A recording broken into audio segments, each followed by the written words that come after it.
Watercolor color mixing myths. That's what we're talking about in today's video. Welcome back to my channel. If we have not met before, my name is Michelle. On this channel you'll find all things watercolor as well as drawing, mixed media, even a little bit of motivational stuff too. Please do consider subscribing. I make at least one free video a week here on YouTube on a Thursday with extra content for Patreon subscribers. So I've had an affinity for colour and colour mixing my whole life. Even as a child, it fascinated me, and I realised early on that I had more of a natural ability when it came to colour than some other people. I actually had adults that used to ask me, if certain colours went together, and I thought this was usual. I thought all children got asked this stuff. I didn't realise until I was older that I had something a little bit out of the ordinary when it comes to colour mixing. Now, for many years, my understanding of colour and colour mixing was fairly instinctive. I didn't really understand the science of it, and even once I began working as an artist and I understood about primary colours and secondary colours, I swear I never ever remember being taught that stuff. However, in the last 10 years, I've actually been privileged enough to work with paint manufacturers, so I've been designing paint sets, I've designed colour mixing leaflets, I've even been consulted about which pigments are the best ones for artists to use, in which circumstances. It's been a fantastic thing for a pigment nerd like me to be consulted about these things and to actually have fun inventing and designing new colours and to work more closely with manufacturers. And the more I learn about colour and colour mixing, the more I understand how incredibly complex it is. Now, in order to simplify colour mixing, people have sort of pared this really complex science down to some very basic rules. Many of them work very well, but I also see increasingly, and I see this a lot on Facebook groups recently, I see an awful lot of misinformation about colour as well. Now, I am not going to put a ton of science in this video. It's not going to be long and boring. I'm going to give you some really practical tips and show you some of the myths that people are talking about that simply aren't true. Now, when it comes to information, there are different types, aren't there? So, for instance, I could say to you, you must never use white paint when you're using watercolours. Some tutors say this. I could say to you, it's fine to use white paint when you're painting watercolours. Now, neither of these things is right or wrong. And whether you agree with that opinion will depend, on things like your personality and your painting style and how closely your values are aligned with the person that is teaching you. But there are other things that come under the banner of science, and these things are simply not up for negotiation. So we're going to go through 9 things that I have heard that simply aren't true about colour mixing. Some of them are a bit of a fad. In other words, they're things that have become popular recently that just aren't true. Others are things I've been hearing through the whole of my teaching career. So let's get started. So since I already mentioned white paint, let's start there. Let's talk about this idea that is put about that traditionalists and purists do not use white paint in watercolour painting. Well, firstly, from a historical point of view, that simply isn't true. If you go back and look at some of the earliest artists that were using watercolours, including people like Turner, you will find that they all used white paint. In fact, it was the way that watercolours were initially used. Now, is there any validity in saying that white paint shouldn't be used in watercolour painting? Well, yes, you could certainly make that argument because watercolours are inherently transparent and white is opaque. So as soon as you add white to your watercolour paints, you add some opacity. And this is the reason that some artists and some tutors will tell you not to use white in watercolour painting. The idea that it's incorrect, it's not traditional, it's not the correct way of using watercolours is simply not true. So where do I stand on this white debate? Well, I actually do advise beginners not to use white paint when they're first learning to paint because it's important to understand the transparency of watercolour and to use it on its own terms. However, if you're an experienced artist, white can actually be fairly useful. I've done a whole video about the circumstances where it is possible to use white paint. I do advise you to watch that one. I'll put it in the information cards up above. If you can't see it there, it'll be linked in the video description. You certainly should be careful with white paint. I absolutely hate to see a beautiful transparent watercolour that's just had white dabbed on top, like some kind of 1980s typewriter correction fluid. Yes, I'm that old, I remember these things. But there's nothing inherently wrong with using white paint. So the next myth I have for you is that the same pigment number means the same colour. Now, if only colour mixing were that easy. And I often see people who are trying to save money put this myth about. So it goes something like this. I love this Daniel Smith colour, but I can't afford it. Person 2 says, don't worry, it's just pigment so-and-so with pigment so-and-so. You can buy those from this other manufacturer, mix them together, you've got exactly the same colour. No, you haven't. So the first thing to understand is that there is variation between colours even within the exact same pigment number. I like to explain it by talking about diamonds. So diamonds have the same chemical composition, but some are worth a fortune and some are pretty rubbish. So what is the cause of the difference between colour within the same pigment number? Well, there are multiple things. First of all, there's the country of origin of the pigment or the way it's created in the laboratory. Secondly, because colour is just our eye's interpretation of light bouncing off surfaces, the way the pigment is prepared will affect the colour. For example, if you grind the pigments larger or smaller, you are going to get a different colour. So in recent years, I have been working with Jackman's art materials, and I often get sent paint samples through the post to try out. I know, poor me, free paints, hey? So I have got some samples of red oxide here.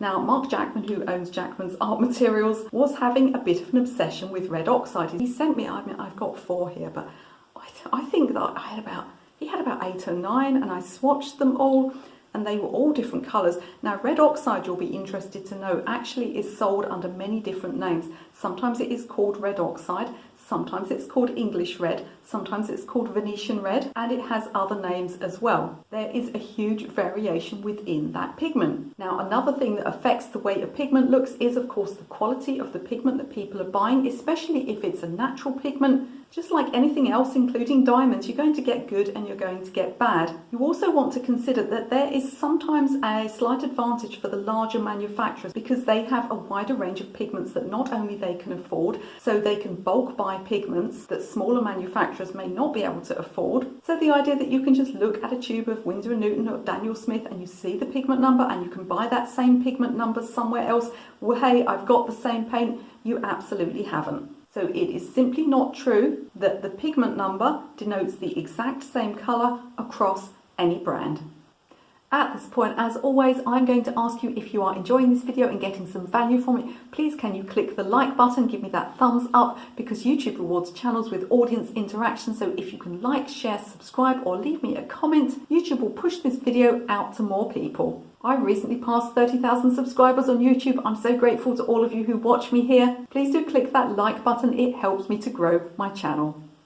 So the next myth I have for you is that the primary colours are red, yellow and blue. So primary colours are talked about as a way of simplifying colour mixing, primary meaning first, the idea that you can start with a small range of colours and extract other colours from those. However, it's not that simple, and there are actually 3 sets of primary colours that are commonly used. So firstly, we have the artist primary colours, which are red, yellow and blue, and then we have scientist primary colours that are red, green and blue, and then we have printers primary colours, which are CMYK, being cyan, magenta, yellow and black. Now, why do scientists consider green to be a primary colour? Well, it's quite simple. Scientists are working with light, artists are working with pigments, which leads us towards 2 types of colour mixing. So we have additive colour mixing, which is what artists do because all we can do is mix colours together, we can't do anything else. And then we have subtractive or reductive colour mixing, which is what scientists use. And basically the difference is that scientists can take green light and they can extract yellow and blue from it. Now, as artists, we can't take green paint and get yellow and blue out of it. Now, this difference between artist colours and scientist colours is well known by some people. I was talking to my friend Amelia, who's a vet, about it, and she said, oh, well, everybody knows that about colour mixing.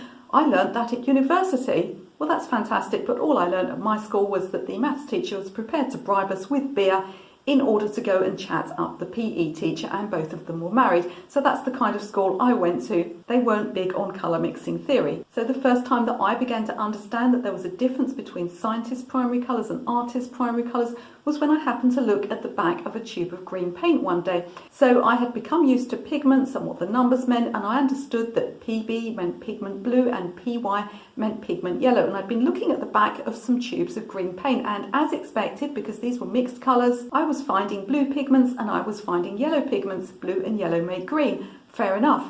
But then I picked up a tube of paint and it was a colour like this one here. So this is some Viridian, and unlike some Viridians which are actually phthalo green that's just been mislabelled, this is true Viridian. So pigment number PG18, pigment green, single pigment. I was expecting, when I picked up the tube of single pigment green, I was expecting to find a blue pigment and a yellow pigment. How could a green just be one pigment? And so I investigated further, and that's when I started to understand about the difference between scientist primary colours and artist primary colours. So if you hear someone say to you that green is a primary colour, they're not necessarily wrong. So the next colour mixing myth I have for you is the idea that opaque pigments cause muddy paintings. And I see this one all the time on beginner watercolour forums, and somebody will go on and say, my paintings are really muddy, what do I do? And someone else says you need to stop using any opaque or semi-opaque pigments, just use transparent colours.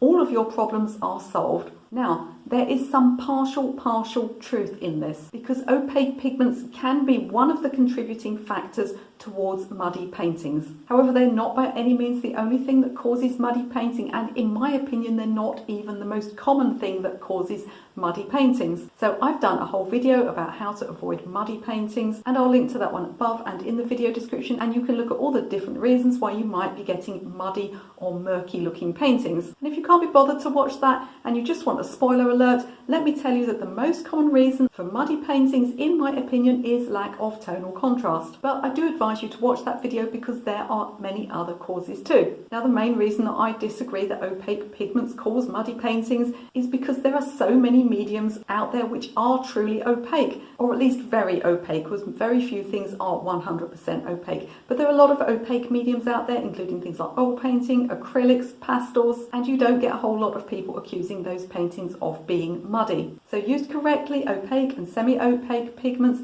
will not cause you to have muddy paintings. If you have that problem, I can guarantee you that there's probably almost certainly more than one cause. Have a look at that video I made and I'll help you to figure out exactly what your problem is. So for the next colour mixing myth, we are back to the primary colours again, and this myth goes something like this: you can mix any colour you need by just having the 3 primaries. Or sometimes what will be said is that you need a split primary set, and this is a set that's designed for beginners. It's a great idea. I have a set that I have designed myself. You can also find that in the video description. And a split primary set is one that contains a warm and cool version of each of the primary colours. Now this, with a limited amount of colours, this certainly is the best way of mixing a wide range of colours, and it is a fantastic place for beginners to start. However, do not be under the illusion that any set of primaries will give you every colour in the world, because it just isn't possible. Not even with a split primary set. And before you start writing CMYK in the comments, I urge you to wait a few minutes because I'm going to address that one in my next myth. But here we're looking at the idea that the primary colours can mix every colour in the world, where they simply can't. Some colours are actually single pigment colours and they cannot be replicated. One of the things that you'll find hardest actually to replicate from your primary colours is very good browns, which is why most split primary sets also include a few earth colours. So starting with primary colours is a fantastic way to learn colour mixing. You can mix a wide range of colours. It'll get you through a huge amount of your beginners' paintings, but it isn't the end of the story. So let's talk now about our next myth, and this one regards CMYK, which are the printer's primaries. And the myth goes something like this: if printers can mix any colour in the world from CMYK, then we as painters, if we can replicate those colours, the cyan, the magenta, the yellow, if we can replicate those primary colours in our palette, we too can mix any colour. Now let me tell you why this argument is flawed, and it sounds so logical, doesn't it? It's flawed because of the first part of the statement. If printers can mix any colour in the world. Let me tell you, CMYK and printers cannot mix any colour. Yes, they can mix a huge range of colours. Yes, they can mix a huge range of any colour that there is. Can they mix every single colour that exists on the earth? No, they cannot. In recent years, I've been designing colour mixing leaflets, and I have been taking the samples, the swatches of my paints along to my printers, who are very good printers, and they scan them and then they try to replicate them with the CMYK printing process, and it only takes me so far. They have particular trouble getting very, very bright, vibrant oranges, which isn't a surprise when you're starting with magenta and not scarlet red. They also have trouble with some of the greens. And I know also from getting my paintings scanned and having them reproduced as giclée prints, Some colours they can produce really, really well, and others they just can't. This is why Pantone colours were invented. So if you're believing that CMYK can print any colour and therefore you can replicate that in your palette and also mix any colour, I'm afraid it simply isn't true. So the next colour mixing myth I have for you is that natural pigments are far superior to synthetic colours. Again, this simply isn't true. Now what is true is that sometimes cheaper brands will swap in synthetic colours because they are cheaper than the colours that they would like to use, which is why phthalo green is always getting swapped in for true viridian. However, synthetic colours are not inherently worse than natural colours. You may have heard when people are talking about food and growing food and vegetables and things like that, you may have heard the expression everything is chemicals, and it's sometimes used as a counter argument to people that are promoting things like organic food. And I have no problem with organic food, it's great, but sometimes you hear people make these kind of silly statements on the internet and they say, well, I don't want any chemicals in my food, please don't put any chemicals in my food. What they mean is they don't want any harmful chemicals in their food, but food itself, natural food, is made of chemicals because everything is chemicals. Everything that's around us, including ourselves, is chemicals. The whole world is chemicals, and that's where the statement everything is chemicals came from. Now when it comes to paint, synthetics have actually solved some really, really big problems with natural pigments, because there are certain natural pigments that are fugitive, which means they fade, which are toxic, which means we don't want to use them in the modern world, which cause environmental pollution, or which simply are so rare as to be unavailable or too expensive to manufacture anymore. So now we have synthetic alternatives. If you've ever picked up, for example, a tube of permanent alizarin crimson, what does the word permanent mean? It means that this is a new version of alizarin crimson because traditional alizarin crimson faded terribly. So you can't tell me that this new synthetic version is not much better. So I've got a couple of paints in my hand here. I've got this one here. This is a sample of genuine madder rose, the paints that they used hundreds of years ago. Now I'm lucky enough to get my hands on a sample of it. It's not often sold. Sometimes manufacturers will sell it just for interest, because actually there is an argument nowadays for being able to use fugitive pigments because we can reproduce things in print. For instance, if you were an illustrator and you were working on a book, you wouldn't have to worry that the pigment you were using was going to be faded in 10 years' time because the original illustration doesn't actually matter. So I've been lucky enough to get this really interesting sample pot of true rose madder. So I have another tube of paint here, and this is Talon's Rembrandt Quinacridone Rose. It's a fantastic colour, and it's one of the many pigments that they use now to try and replace things like genuine rose madder, which do fade terribly. So the truth is that while some cheaper manufacturers may swap in synthetics to kind of replace more expensive pigments, there's nothing inherently wrong with synthetic pigments. In fact, a lot of the time they are far, far superior to the original pigments that were used historically, which may not even be available any longer. So no, synthetic pigments are not worse than natural pigments.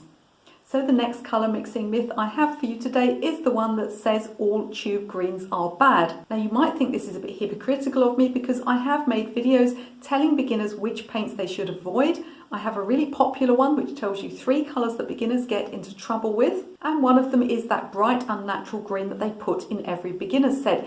It's often labelled viridian, but it's more often than not actually phthalo green, which is a really, really bright synthetic blue-based green. So why am I telling you on the one hand that you should avoid it and on the other hand that there's nothing wrong with it? So it's like this. If you are a beginner and it's the only green that's in your set, you are likely to get yourself in a world of trouble with it. And this is not just my opinion, this is what I've seen from teaching classes for 20 years.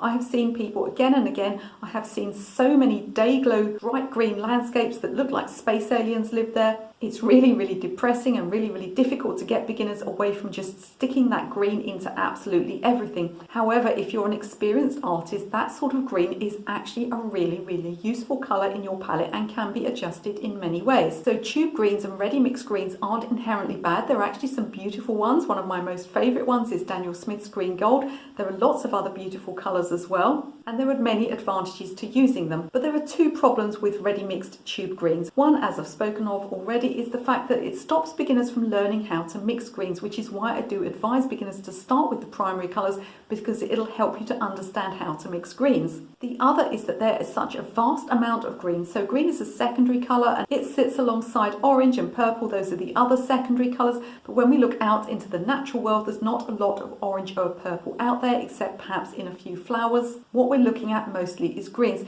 So if you only have one or two tube greens and you don't understand how to mix greens or how to adjust your tube greens, then what you're going to do is you're going to look out at your landscape, which has got probably hundreds of different greens in. You can look at your two tube greens and think, well, which one of these is it? You know, perhaps I'll just choose this one and dump a little bit of yellow ochre in it. So tube greens and ready mixed greens can be really, really problematic for beginners, but there is nothing inherently wrong in ready mixed greens, no more than there's anything inherently wrong with oranges or purples. So do let me know in the comments what you learned today that was new about colour mixing that you didn't know before. And if you enjoyed this video, you might like one of my most popular videos. It's all about the actually four colours that I advise beginners to stay away from when they are first learning to paint. Now, as a disclaimer, because I've had a lot of abuse thrown at me over this one, there are no bad colours and there are no colours that you can't use once you become an experienced artist. But I have been teaching art classes for many, many years, and these are the colours which I have seen beginners get themselves into trouble with time and time again. So I'm not saying never use these colours. I'm just saying that these colours should probably be avoided until you have learned a little bit more about your materials and about how to mix your colours. You can watch that video right now.